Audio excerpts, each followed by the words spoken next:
po yung sala. Ito yung sala na laging ginagamit. Ayan. Kita nyo po, nagbabasa po ng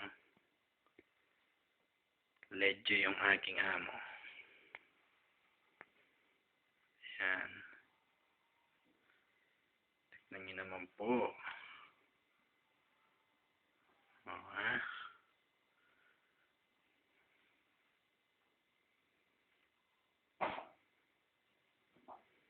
Ayan.